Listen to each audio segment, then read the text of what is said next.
다른 분들도 다 들으셨죠? 예. 에, 아마 보고서는 한 27일까지는 내셔도 될 것 같아요. 천천히 내셔도 되니까. 예. 저는 성적 입력 전까지만 주시면 되니까. 시험일은 공식적으로 16일 날 우리 수업 시간 하시든지, 만약에 그게 지금 불편하시다 그러면 저한테 연락을 주시면 또 시간을 또 연장을 하든지 그렇게 하도록 하겠습니다. 자, 시험 문제는 두 문제입니다. 이제 세 문제에서 두 문제로 줄였습니다. 참 착하죠, 그죠?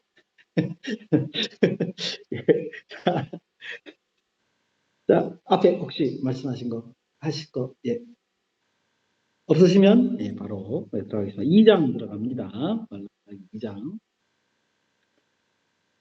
예, 말라기 2장은 예, 이제 두 번째 논쟁의 두 번째 이제 그 대응책이라 그럴까요? 하나님의 이제 의견입니다. 두 번째 논쟁인 올바른 제사와 여호와의 경륜에 대한 논쟁을 지금 이어갑니다. 이제 1장에서는 이제 그 이스라엘 백성의 말과 여기 틀렸네요. 제사장 이걸 체크를 한다고 해도 이렇게 놓칠 때가 있습니다. 예, 이스라엘 백성 뭐 그래도 되겠지만 어쨌든 여기서는 지금 폭격이 제사장이니까 그래서 여러분들 그 2장 1절에도 제사장들하고 그러니까 여전히 지금 이 메시지를 듣는 사람들은 제사장. 네. 제가 처음에는 이걸 이스라엘로 생각했는데 그럴 근거가 없더라고요. 그렇죠? 예, 그렇지. 그래서 이 1장 6절부터 2장 9절까지는 제사장들의 메시지입니다. 그러니까 제사장과 하나님을 번갈아 이제 어, 그, 그 말을 인용을 했지만 2장 1절에서 9절은 하나님이 대답하시는 것으로 이제 제시가 되고 있습니다. 1장에서는 제사자의 제물을 드리는 행태에 대해서 이제 예, 규탄을 했다면 여기서는 레위 언약을 근거하여 제사장의 행태를 역시 이제 규탄합니다. 그러니까 저는 처음에는 이제 이건 뭐 특별하게 잘못된 건 아니에요. 이렇게 보는 게 맞는데, 근데 제물을 드리는 형태도 아까 뉘앙스상 누가 잘못하는 거예요? 제사장이 잘못으로. 왜냐하면 사실은 그런 모든 제의의 감독 권한이 누구한테 있습니까? 제사장한테 있거든. 거룩을 유지하는 것이 이제 제사장입니다. 그죠? 여러분들이 이제 그걸 생각을 하셔야 됩니다. 우리 이제 레위기에 보면은 피부병 같은 거죠. 그런 거 할 때 제사장이 그 피부병을 걸리면 만약에 이제 오래될 것 같은 거 나병으로 판정이 되면 짜라트라 그러죠. 짜라트로 판정이 되는 순간 그 사람을 치료하는 게 아니라 이스라엘 진영 밖으로 내보냅니다. 그렇죠? 왜냐하면 그거는 제사장이 그의 정결함을 유지할 수가 없기 때문에 계속 부정하기 때문에 부정이 나을 때까지 이스라엘 진영 안에 있으면 안 돼요. 그러면 그 부정이 이스라엘 진영 안에 계속 유지가 되니까 그럼 이스라엘 전체가 부정한 거거든요. 그래서 이스라엘 진영 밖으로 뺍니다. 제사장의 역할은 뭐냐면 부정하다 정결하다를 판정해 주는 역할을 하는 거예요. 네, 그래서 역시 마찬가지로 제물을 드릴 때도 제가 이제 이걸 보면서 가만히 생각하니까 제물을 드릴 때도 그걸 받느냐 안 받느냐는 누가 하는 거예요? 제사장이 하는 거죠. 그러니까 지금 여기서 지금 앞에 1장에 있는 내용도 사실은 제사장들의 제물을 드리는 행태에 대한 어떤 규제적인 측면을 이제 뉘앙스적으로 딱 드러내지는 않지만 그런 의미가 포함되어 있습니다. 원래 그 역할이기 때문에 이제 여기서 이제 제사장 역할이라고 하는 건 사실은 레위 언약이거든요. 레위 언약. 레위 언약이라고 이렇게 표현하는 것은 사실은 이제 이 제사장감도 레위 지파에 속해 있었고 레위 지파 가운데 아론의 집안만 제사장, 그다음 나머지 사람들은 레위 지파로 그렇게 해서 하나님의 일을 감당하게 하죠. 그걸 전체적으로 우리가 레위 언약이라고 표현을 한 겁니다. 그래서 10절부터 세 번째 논쟁으로 이제 이어지고 그래서 오늘 9절까지 내용을 보시겠습니다. 역시 베아타 이렇게 시작되죠. 그러나 이제 1장 6절에서 8절에 제기된 백성의 문제에 대한 그 대응, 2차 대응을 보여주고 있습니다. 그래서 앞에 말씀드린 대로 이제 특별히 여기서는 이제 좀 뭐랄까 제사장의 역할 측면이 좀 더 강합니다. 제사장 직분 자체에 대한 강력한 규탄과 문제를 여기 담고 있습니다. 1절에서 너희에게 이같이 명령하노라 요거 하는 말과 그 다음에 4절에서 이 명령을 너희에게 내린 것은 요 표현이요 각각 두 덩어리 즉 여기서 1절에서 3절 한 덩어리 4절에서 7절 이렇게 한 덩어리 이렇게 두 덩어리의 이제 이제 내용을 담고 있는 것 같습니다. 그리고 그래서 이제 8절에서 9절이죠. 그죠? 8절에서 9절이 이제 그 제사장들의 죄악을 고발하는 그런 형태로 이제 띄고 있습니다. 그래서 이제 크게 세 덩어리로 이렇게 이제 구절까지 나눠지는 것으로 보여집니다. 먼저 이렇게 구조만 이해를 하고 계셔도 상당 부분의 어떤 그 뭐랄까 표현이 어려운 점이 없으면 이해하기가 쉬워지죠. 예. 아까 같이 뭐 예를 들어 12절 같이 여호와의 식탁이 더러워졌다. 이게 도대체 뭐냐? 이런 어려운 표현들을 제외한다면 나머지는 되게 이해하기가 쉬워집니다. 서로 대응되면서 각각의 단위로 묻고요. 5절에서 7절은 4절에서 언급한 레위 언약을 설명하면서 이제 8절 9절에 제사장의 죄악을 고발하는 발판으로 삼고 있습니다. 그러니까 핵심절은 뭐예요? 5절에서 7절이라고 볼 수 있습니다. 여기 이게 레위인들의 그 제사장의 역할이다. 이렇게 이제 말하는 거죠. 아이고 뭐야? 밑으로 내려갔군요. 왜 이렇게 왔다 갔다 하죠? 예. 1절, 2절입니다. 먼저 읽고 예.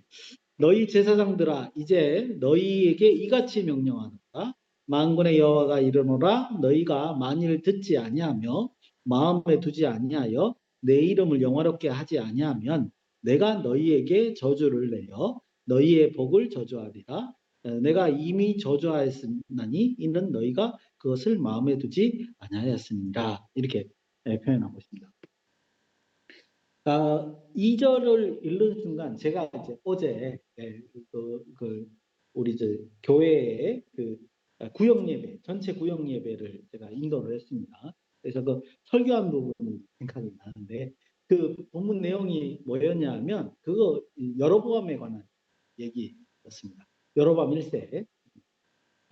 이제 제가 그러면서 뭐라고 표현을 했냐면 참 여로보암 2세는 1세는 지금 어리석다 이렇게 참 바보 아니냐 이런 생각 이제 말씀을 드렸어요 성도들한테. 그 왜 그러냐면 가만히 생각해 보면 여로보암이 원해가지고 열 지파의 왕이 되는 게 아니에요, 그죠? 예, 우리 왕상 11장 그 후반부에 보면 하나님이 이제 선지자를 보내가지고 너희가 열 지파를 이제 가지고 왕이 될 것이다 얘기했는데 그 목적을 거기 좀 자세하게 읽어보면 뭐냐면 다윗 계열의 왕 특히 이제 솔로몬이죠. 솔로몬이 우상 숭배를 하게 되니까 그거를 경계할 목적으로 이제 이 열 지파를 따로 떼어서 이렇게 주는 게 하나 있고 또 하나는 그 이제 이스라엘 백성 거기 본문에는 없지만 이스라엘 백성을 그 우상으로부터 격리하기 위해서 보호할 목적으로 저기 뭐야 그 유다 지파에게는 한 지파만 더 주고 그 다음에 이쪽 나머지는 열 지파는 여로보암이 이제 가져가서 왕이 되는 그런 일이 이제 벌어지게끔 했다는 거죠. 그런 목적이 이렇게 잘 담겨져 있습니다. 그러고 나서 뭐라고 하나님이 얘기하시는 네가 내 계명을 잘 지키면 다윗과 같은 그 이제 다윗의 집과 같은 것을 이제 만들어 주시겠다. 그렇죠? 다윗과 같은 집은 뭐죠? 왕조잖아요. 사무엘하 7장에 그 다윗에게 집을 지어주겠다는 말이 다윗 왕조를 든든하게 하겠다는 거거든요. 그러니까 그냥 율법만 지키면 뭐 하는 거예요? 자기가 왕 되고 그 가정이 복된단 말이죠. 그렇죠? 근데 이제 그 본문에서도 말하듯이 여로보암이 뭔 짓을 하냐면 우상 숭배를 해요. 이유는 뭐냐 하면 성전이 예루살렘에 있잖아요. 그러니까는 그 뭐 잘 아시다시피 열 지파들이 그 1년에 3번씩 예루살렘에 내려가는 그 성전에 내려가는 걸 방해하기 위해서 우상을 세워가지고 그죠? 예, 못 가게 만드는 그것 때문에 이제 우상 숭배를 하게 되지 않습니까? 결국은 어떤 결론이 있냐? 그 아들이 나답이죠. 네, 나답도 암살당해서 끝내버리고 그 이제 여로보암과 나답 그 여로보암 왕조가 거기서 끝납니다. 그 다음 때에서 끝납니다. 그 나답도 2년밖에 통치를 못해요. 뿐만 아니라 그 여로보암의 첫째 아들도 죽고 그죠? 네. 그 집안이 완전히 망하는 거야. 그리고 뭐 그 죽음에 대한 엄청난 저주가 그 열왕기상 14장에 잘 기록이 돼 있습니다. 그럼 왜 그런 바보 같은 짓을 하냐? 어차피 자기가 욕심내서 왕이 된 것도 아니고, 그리고 뭐 예루살렘에 내려가 왔든 말든 하나님께 믿고 그냥 통치만 하면 하나님의 약속대로 뭐 한 거죠? 그냥 다윗 왕조 같은 집안의 왕조를 유지하는 그런 아주 명예스러운 집안이 될 텐데 괜히 그 알량한 그 왕이 되고자 하는 욕심을 부려가지고 그 모양 그 상태가 이제 돼버린다는 거죠. 그죠? 그랬을 때 제가 생각할 때 이거하고 똑같은 거예요. 왜? 2절 마지막에 보십시오. 뭐라고 그래요? 이는 너희가 그것을 마음에 두지 아니하였다. 즉 뭐냐 하면 여기서 뭐요? 여호와의 이름을 영화롭게 하는 거에 대해서 마음을 두지 않기 때문에 그런 일이 벌어집니다. 즉 여로보암도 마찬가지고 제사장도 마찬가지고 하나님이 그들 마음에 심겨져 있지 않는 거예요. 하나님을 경외하는 마음도 없을 뿐더러 하나님에 대한 믿음과 신뢰가 없는 거예요. 살아계신 거예요. 그럼 결국 어떻게 된다? 자신의 욕망대로 갈 수밖에 없다. 2절에 이 말을 듣는 순간 저는 똑같이 생각이 든다는 거예요. 이제 내가 너희에게 저주를 내려 너희의 복을 저주하리라. 내가 이미 저주하였나니 뭐야? 왜냐하면 이는 너희가 그것을 마음에 두지 않고, 즉 하나님을 마음에 두지 않는 것 자체가 저주. 그죠? 예, 그렇게 된다. 제기된 문제의 핵심은 제사장이 있음을 분명합니다. 명령이라고 표현되어 있지만 실상 2절 이하에서 명령이라고 보기 어렵고 심판 선포라고 이제 할 수 있습니다. 왜 그러냐면 이제 명령이긴 한데 왜 이게 명령이 심판 선포가 되느냐? 아시다시피 언약에서 하나님의 명령은 온전히 지키는 건데 그걸 지키지 않으면 그것 곧 심판으로 넘어가기 때문에. 그렇죠. 근데 여러분들 선후 관계를 잘 아셔야 돼요. 우리가 착각하는 게 그런 점입니다. 선후 관계를 잘 알아야 되는 게 뭐냐면 이스라엘은 원래 하나님 앞에서 심판받기로 돼 있는 사람. 기본이 그거예요. 근데 하나님이 모세를 통해서 그들을 구원하셨죠. 그리고 난 다음에 너희들이 율법을 지키면 제사장 나라를 하겠다라고 하셔서 언약궤에 의져서 구원하신 거예요. 그죠? 애굽에서 꺼냈다고 구원한 게 아니에요, 사실은. 그죠? 예, 언약을 맺고 그들을 죄값을 제2제도로 없애면서 구원하신 거예요. 깨끗하게 하신 거예요. 그래서 구원받은 상태였다가 그들이 하나님의 명령을 어기는 순간 어떻게 돼요? 원래 상태인 심판의 자리로 가서 심판받는 거예요. 원래가 원칙적으로 무엇인가를 잘 아셔야 돼요. 그 출애굽됐다고 해서 무조건 구원받았다 이렇게 생각하시면 안 된단 말이죠.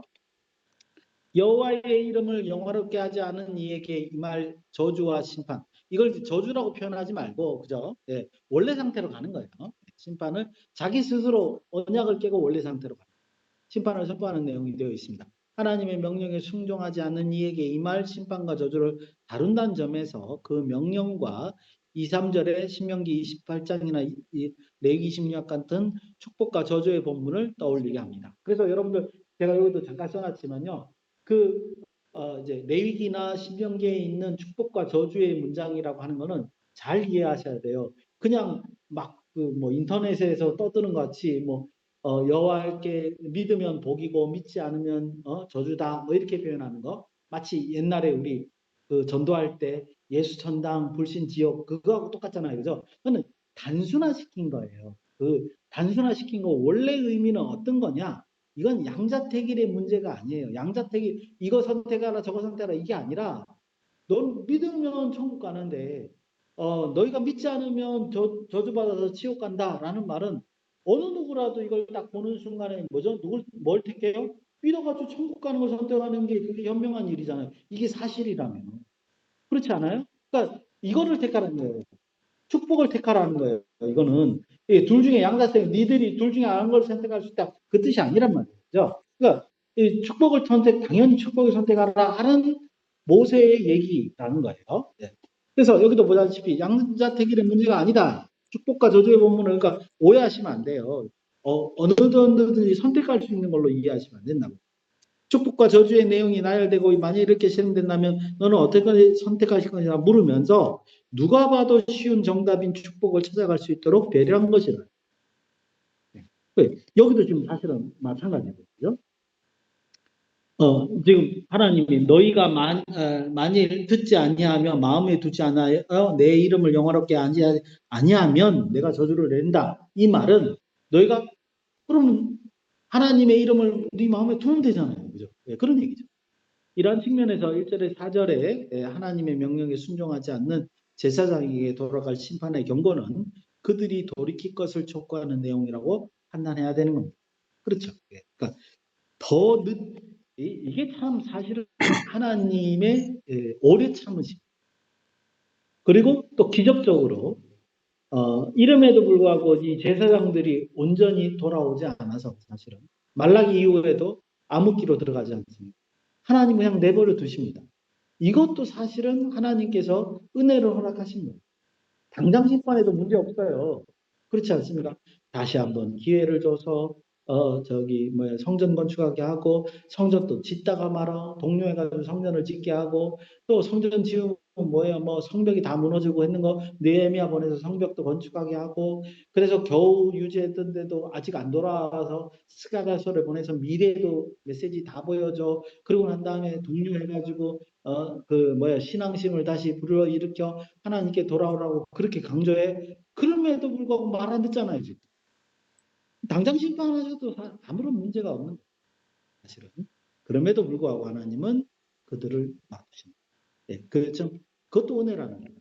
예, 그들의 생명을 이제 지상에 있는 동안에도 유지하게끔 하는 거예요. 2절에서 너희를 많이 듣지 아니하면라고 가정하는 것을 또 통해서 보면 이것은 권면의 성격이 있는 게 당연한 거죠. 제사장들이 반드시 유념해야 할 것은 더 정성스러운 재물을 가져와라가 아니라 여호와의 이름을 영화롭게 하는 것입니다. 그렇죠. 예, 이게 없는 거예요. 예, 이게 없는 것이고 당연히 정성스러운 재물은 율법에 명시된 대로 준비해야 하지만 말이죠. 예, 이제 아주 대표적인 이제 예가 뭐냐 하면 우리 히스기야 때 기억나시죠, 그죠? 예, 히스기야 때 이제 북이스라엘을 초청합니다. 6월절 행사 때 그것도 2월 14일 날 했잖아요. 1월 14일 날 못하고 6월절 행사를 북이스라엘을 초청해가지고 진행을 하게 됐는데 그때 북이스라엘 백성들이 성결 규례를 어깁니다. 그랬더니 히스기야가 무릎 꿇고 하나님께 이제 기도를 하죠. 그들이 온 것만 해도 얼마나 대단합니까? 이들을 용서해 주십시오. 그때 하나님 용서하시죠. 받아들이시잖아요. 그러니까 성결 규례를 어겼음에도 불구하고 그거를 용서해 주시고 넘어가잖아요. 히스기야의 그 기도를 듣고요. 마찬가지입니다. 지금 만약에 이들이 마음이 있는데 잘못 알거나 몰라가지고 실수하는 부분에 대해서 하나님이 뭐 하시는 거예요? 충분히 넘어가실 수 있어요. 그런데 그게 아니에요. 여기에 얘기는 그런 뜻이 아니에요. 하지만 그 준비가 이스라엘을 거룩으로 이끄는 방식이었다는 거예요. 근데 이거를 지금 무시하고 있습니다. 하나님이 더 이상 용납하지 않아요. 네, 그러므로 제사의 본질은 여호와의 이름을 영화롭게 하는 것입니다. 네. 예, 여호와의 이름을 영화롭게 한다는 말은 다른 말로 하면 이스라엘 백성이 거룩하게 돼야 돼요. 그죠? 네, 거룩하라고 명령하요. 레위기 19장 19절처럼. 네, 19장처럼 그죠? 네, 내가 거룩하니 너희가 거룩하라. 이렇게 명령하셨단 말이죠. 네, 그런데 그걸 안 하는 것은 이름을 더럽히는 이를 놓치면 이스라엘이 막대한 제물로 하나님을 예배한다고 해서 여호와께서 받으실 것이 아니죠. 오히려 그의 이름에 합당한 영광을 돌지 않을 때 하나님은 그들을 저주 가운데 보내시고 그들의 복을 저주로 하실 것이다. 이렇게 재앙으로 뒤덮다라는 단어를 썼습니다. 신명기 28장 15절에서 19절은 삶의 전 영역에 가득 찬 저주를 생생하게 표현합니다. 그러니까 말을 듣지 않았을 경우에 그래서 이 모든 걸 묶어서 이어지는 29장 20절은 악을 행하여 찾아보지는 않겠습니다.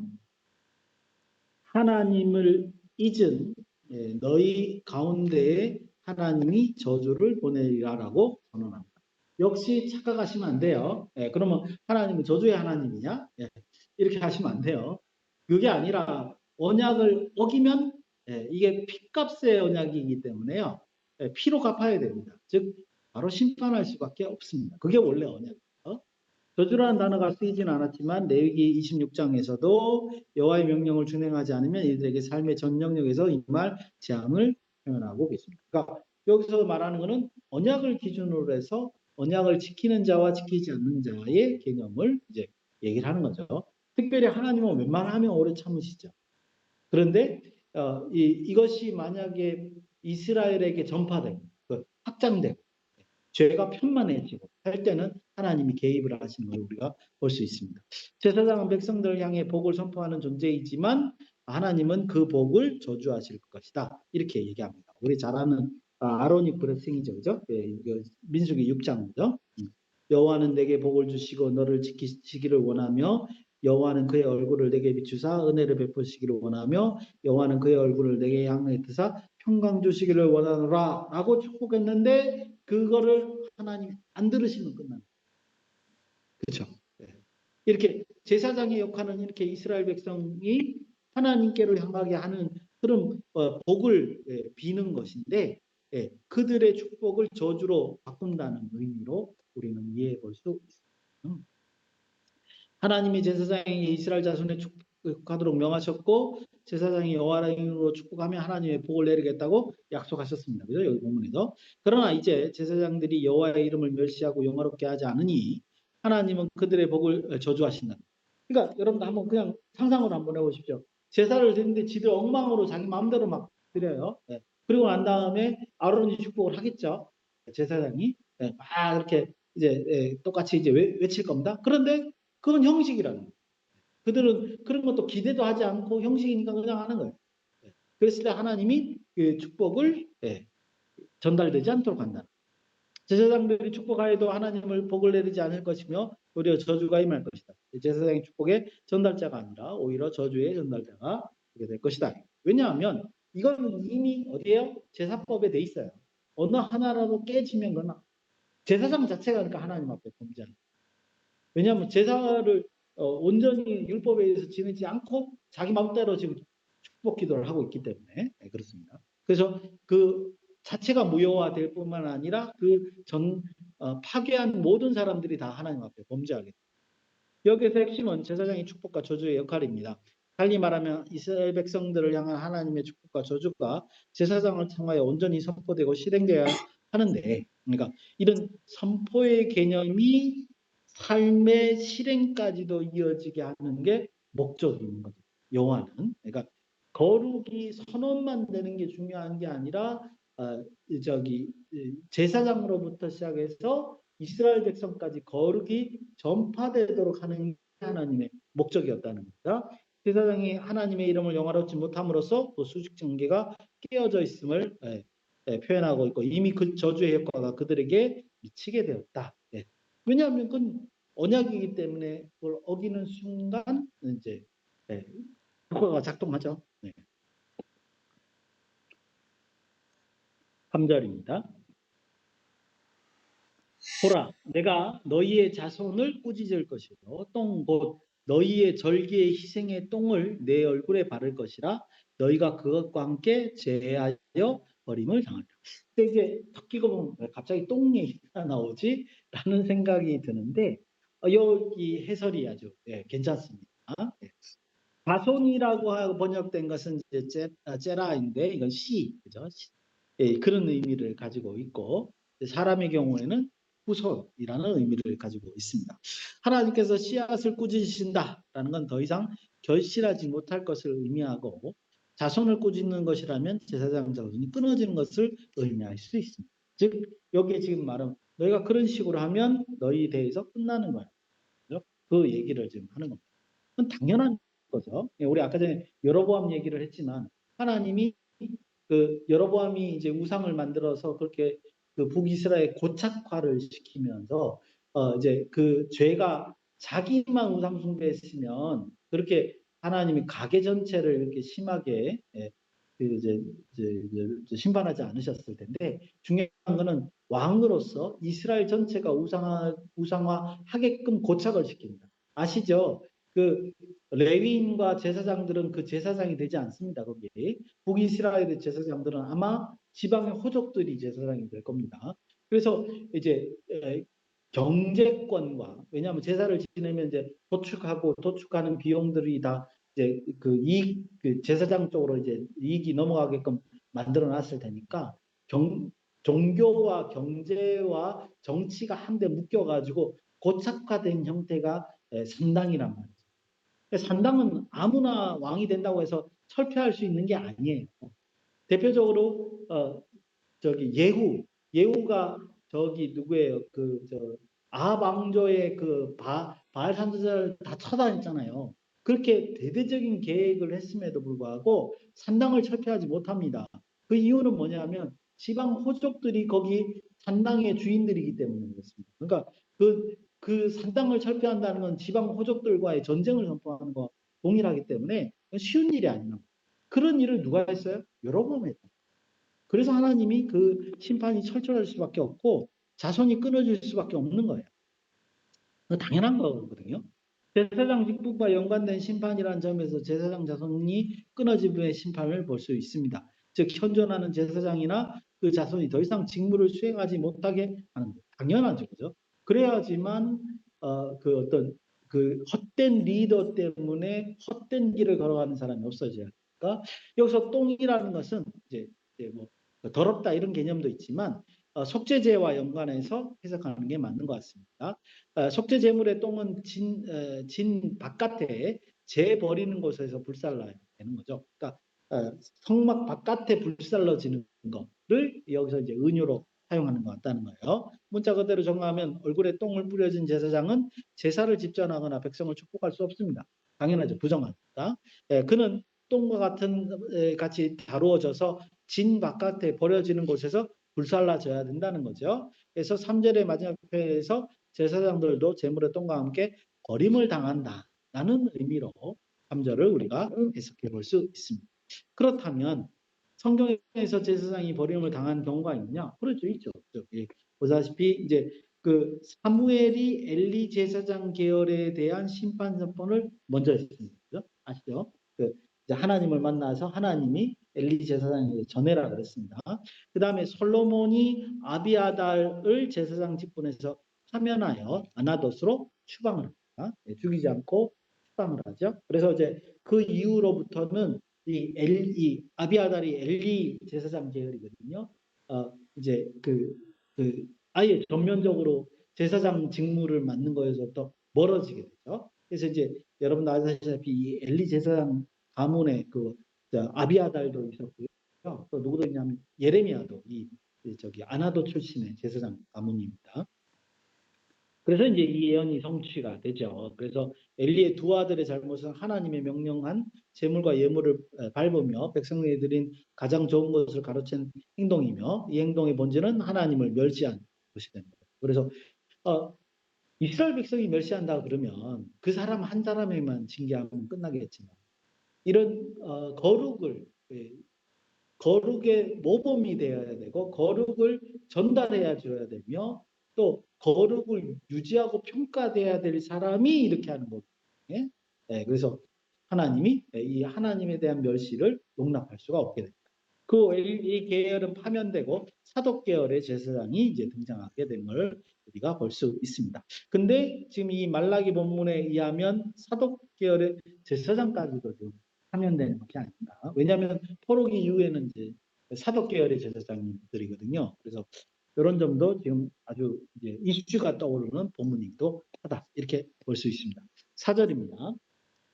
만군의 여호와가 이르노라 내가 이 명령을 너희에게 내린 것은 레위가 세운 나의 언약이 항상 있게 하려 함인 줄을 너희가 알게 하리라. 네.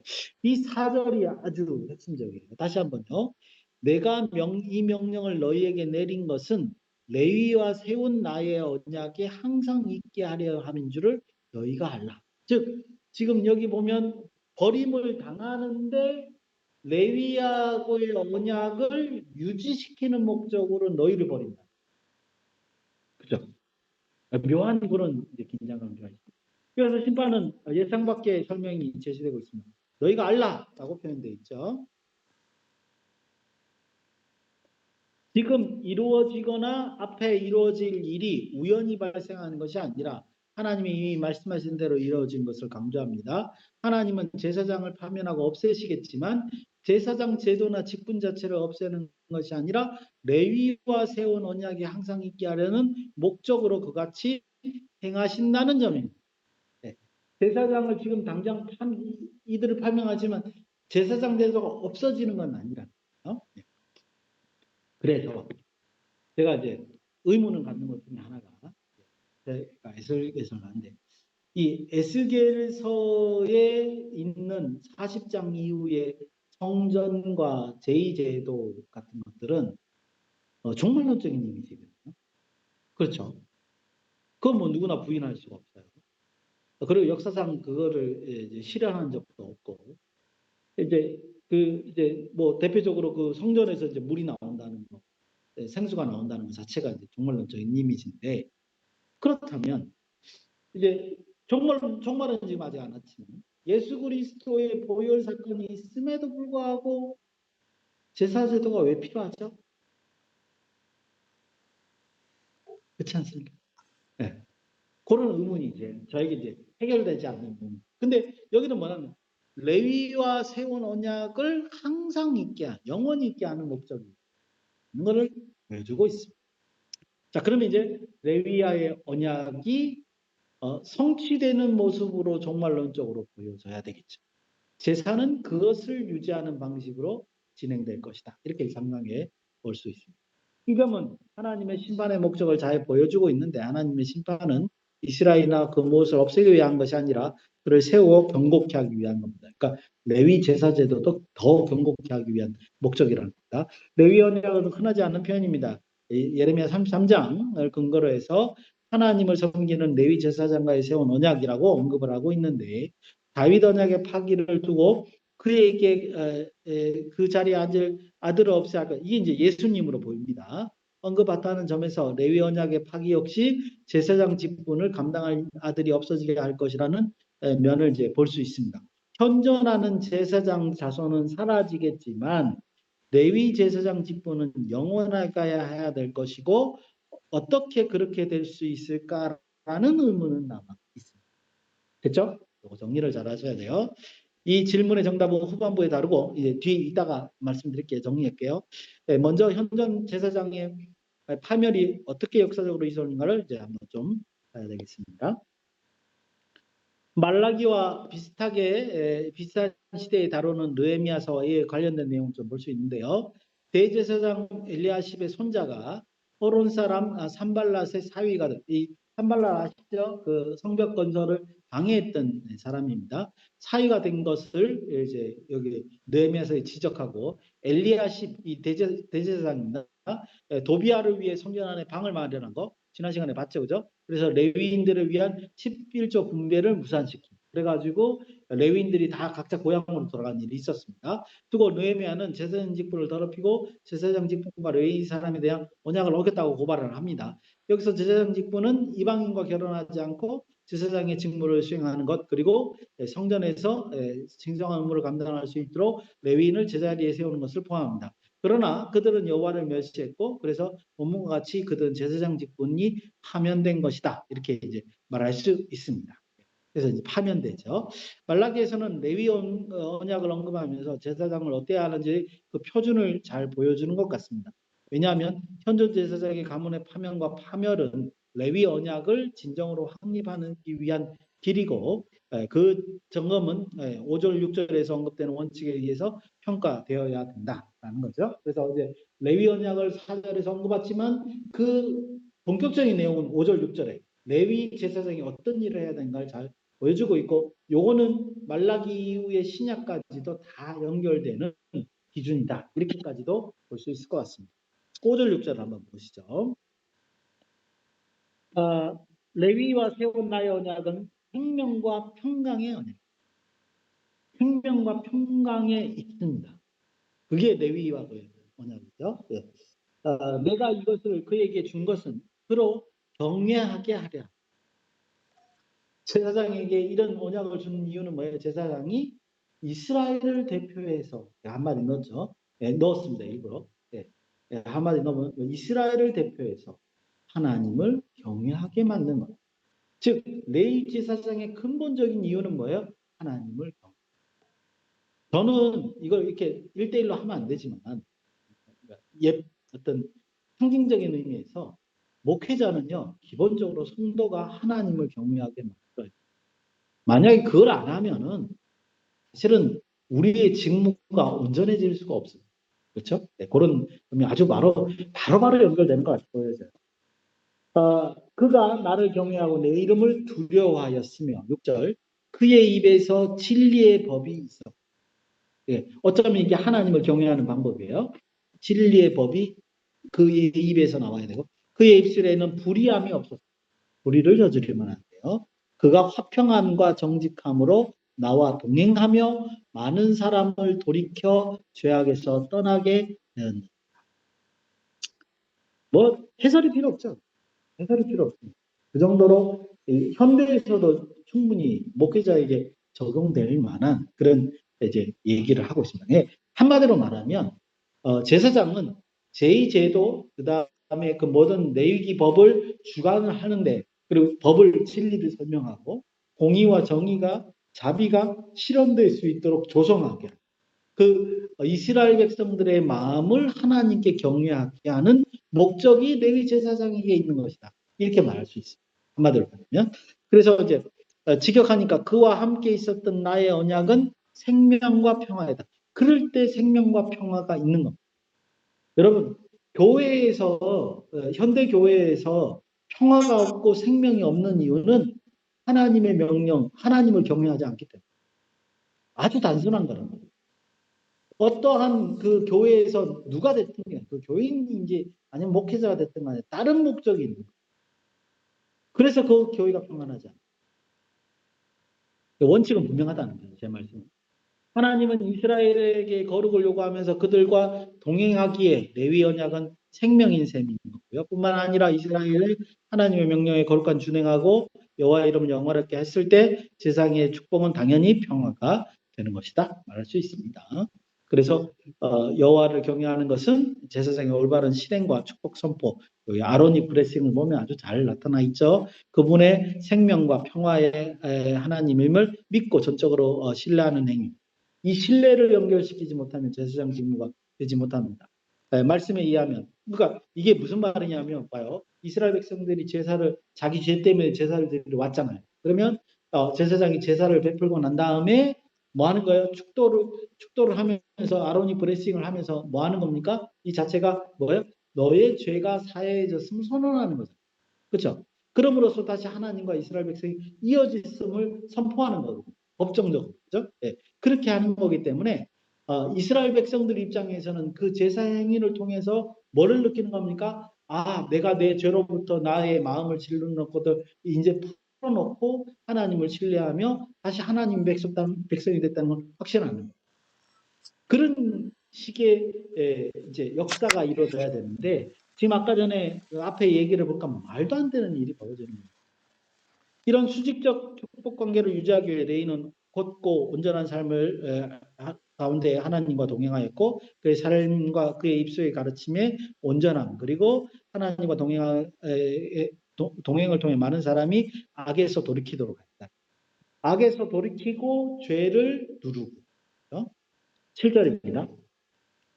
제사장의 입술은 지식을 지켜야겠고 사람들은 그의 입에 율법을 구하게 될 것이니 제사장은 만군의 여호와의 사자가 됩니다. 7절까지 포함시켜야 되는 거죠. 6절까지만 아니고. 레위 언약에 대한 내용은 곧 제사장에 대한 이해로 확장이 됩니다. 그러니까 이제 제사장에 대한 이해로 이제 확장됐다고 해서 따로 뗀 것 같습니다. 제사장의 입술은 지식을 지켜야 하고, 그러니까 그 이제 그 하나님에 대한 지식이죠. 그 이름의 입에는 율법을 추구해야 되고, 왜냐하면 만군의 여호와의 사자이기 때문에 그렇습니다. 제사장은 스가랴서의 천사들이 하듯 여호와께서 명하시는 것을 전달하는 전달자여야 되고 제사장이 추구할 지식과 율법은 근본적으로 여호와와 하나님의 명령과 이제 계명이다. 이렇게 너무나 잘 아는. 그래서 제가 좀 빨리 읽습니다. 여호와께서 누구시며 그분이 명하신 건 무엇인지 여호와라는 지식이 제사장에게 추구할 것입니다. 그래서 사람들이 여호와를 찾을 때 제사장 율법을 가르쳐야 하는. 모든 그래서 이제 직무와 이것이 다 연결이 돼 있습니다. 마지막 장이죠. 7페이지 그죠? 예. 8절에서 9절입니다. 읽겠습니다. 너희는 옳은 길에서 떠나 많은 사람들을 율법에 거스르게 하는도다. 나 만군의 여호와가 이르노니 너희가 레위 언약을 깨뜨렸다. 예. 그러니까 이제 이렇게 해야 되는데 오히려 옳은 길을 걷는 자를 오히려 꺾었으니까 깨뜨린 겁니다. 9절 너희가 내 길을 지키지 아니하고 율법을 행할 때 사람이 치우치게 하였습니다. 자, 여러분들 이 말이 굉장히 중요합니다. 내 길을 지키지 아니하고 율법을 행하는 건 의미가 없는 거죠. 네. 하나님의 길을 지키면서 율법을 행하는 거죠. 사람을 치우치게 하였습니다. 나도 너희로 하여금 모든 백성 앞에서 멸시와 천대를 당하게 하였느니라. 그래서 단언적으로 제사장 직무를 폐하는 장면으로 보입니다. 그러나 제사장들은 하나님이 가르치고 명하신 길을 벗어났습니다. 제사장들은 자신들만 벗어난 길을 가는 것이 아니라 그들에게 찾아온 사람들까지 길에서 벗어나 다른 길로 하도록 합니다.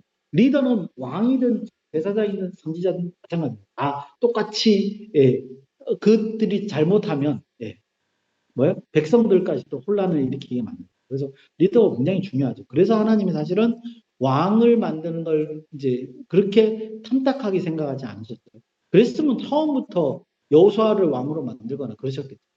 왜냐하면 왕을 만드는 순간 권력은 집중하게 돼 있고 권력이 집중하는 한 거기에는 이제 많은 문제점을 낳기 때문에 그렇죠. 네. 그래서 이제 이런 어떤 문제점들을 제대로 이해를 해야 됩니다. 그들에게는 진리의 율법이 있어야 하며 지식의 율법을 추구해야 하지만 그것을 모두 벗어남으로 레위 언약을 깨뜨립니다. 여러분들 그래서 이제 제사장 같은 경우에는 율법에 많은 제한을 뒀죠. 옷 입는 것부터 시작을 해가지고 결혼하는 거, 그죠? 그 다음에 실질적으로 이제 장례가 일어나도 대제사장은 못 갑니다. 네. 그런 거, 그런 이제 규제가 뭐냐면 바로 이런 거룩을 유지하기 위한 수단이었습니다. 네. 9절에 후반절은 하나님이 심판하시는 이유를 간략하게 표현합니다.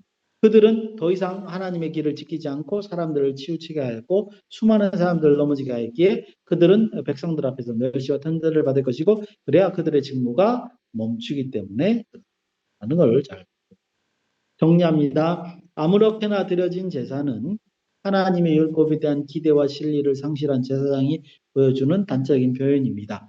하나님은 그들의 더 이상의 직무를 감당하지 못하도록 성전문을 닫으려고 하시며 그들 얼굴에 똥을 발라 바깥으로 불살라 제거하시려고 하실 것입니다. 5절 6절에서 레위와 맺은 언약에 대한 소개를 통해 레위가 어떠해야 함을 제사장이 어떠해야 함을 이야기합니다. 여기서 다뤄진 레위 언약은 타락하고 무너진 제사장 직분에 대한 평가 기준을 잘 제공합니다. 저는 이것이 또 목회자의 기준이 되어야 된다고 생각합니다. 뿐만 아니라 여호와의 사자로서 돌이킬 수 있는 기준점을 마련하기도 합니다. 제사장들은 그 삶이 온전함과 고등과 가운데 여호와와 동행하도록 세워진 이들이며 힘써 여호와의 아는 지식을 추구하여 율법을 말하는 자들. 이런 측면에서 진짜 목회자하고 닮았죠. 이와 같이 인간 제사장의 레위 언약의 파괴와 동시에 항상 있을 온전한 레위 언약의 성립 선포는 다음 메시지가 무엇일까를 기대합니다. 여러분들 봐요. 여기 이중성이 있습니다. 레위 제사장은 폐위하지만 레위 언약은 유지되는 겁니다. 영원히. 그죠? 이게 뭐냐 이거. 이제 마지막으로 후기라 해가지고 이제 그걸 좀 적어놨습니다. 레위 자손은 사라지겠지만 레위 제사장 직분은 영원히 할 것이 뭐냐? 16장 대속제일 이 규례가 왜 영원한 규례인가? 모든 이스라엘이 하나님 규례를 철저히 따르고 양심에 흥겨롭게 따른다면 아마도 1년에 한 번씩 속죄의 날을 정하여 스스로 괴롭게 하는 의식을 치를 필요가 없지 않을까 조심스럽게 정합니다. 물론 거의 이제 불가능하겠습니다요. 그러면 1년에 한 번씩 하나님의 감사와 기쁨의 절기가 되어야 할 것입니다. 그런데 왜 정결 의식이 필요한가? 창세기 3장 아담의 타락 이후에 하나님과 인류 사이에 벌어진 틈 때문에 그렇다. 즉 제사가요 온전히 뭐예요?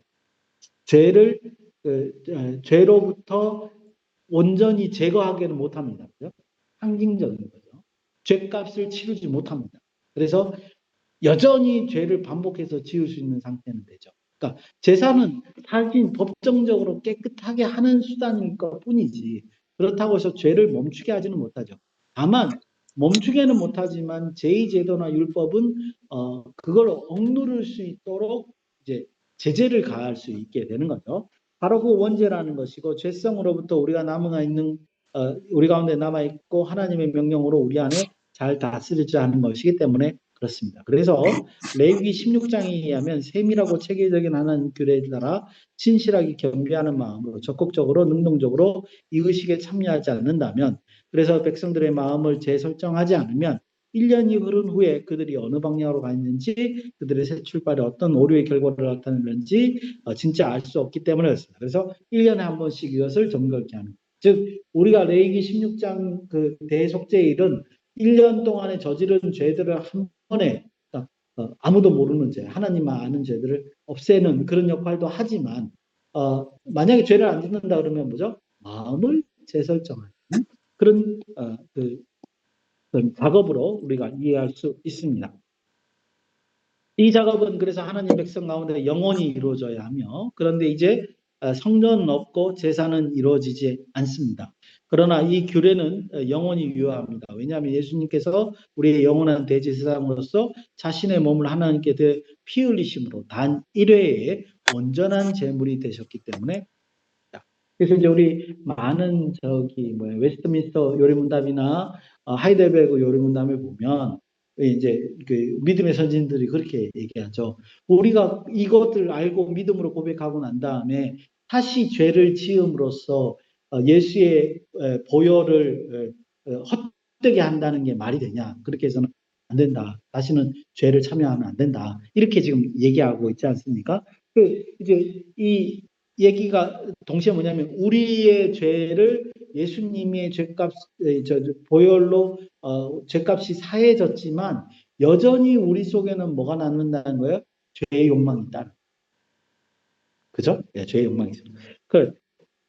옛적 구약 백성들이 아론에게 대제사장의 집례로 이 의식을 치렀다면 예수님께서 이 땅에 오셨다가 부활하신 후로 우리는 예수님을 의지해서 겸비하는 마음과 적극적인 태도로 이 의식에 참여하면 된다는 거죠. 그래서 이제 부활절의 목적은 이것이기도 합니다. 그렇죠? 쉽게 정리해서 말하면 예수님의 보혈을 의지해서 우리의 정욕, 우리의 죄성에 재설정하는 작업을 하여야 한다는 것이고 그래서 이 사실은 영원히 변치 않는 진실입니다.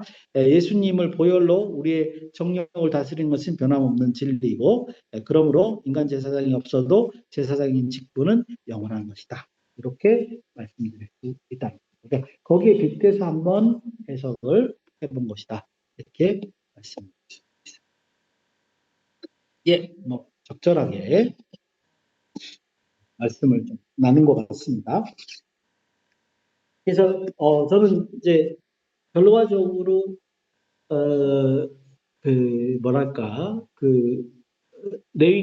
에스겔 40장 이후에 그 성전은 이제 정확하게 제가 이제 예를 들어서 이제 속죄제나 속건제 같은 거 과연 그게 있는가? 제 기억으로는 저기 에스겔서 그 후반부에 안 나타나거든요. 그러니까 그런 것이 만약에 아니라면 그러니까 성전이 왜 종말론적으로 필요하고 이제 그 제2제도가 왜 제사장이 왜 필요한가 이런 걸 생각을 했을 때 이제 상징적이고 어떤 인간의 마음을 리뉴얼하는 그런 개념으로서 존재하는 것이 아닌가 그런 생각을 한번 해봅니다. 아직 제가 정확한 답을 찾지는 못했습니다만 제가 만약에 이제 주석을 쓴다면 그렇게 하지 않을까 그런 생각이 듭니다. 예, 오늘 제가 준비한 건 여기까지입니다. 혹시 질문 있으시거나 소개할 내용 있으면 말씀해 주십시오. 다음 학기는 제가 에스겔 1 그래가지고요. 1장에서 32장까지 이제 한번 진지하게 좀 해보려고 합니다. 지금까지는 에스겔 강의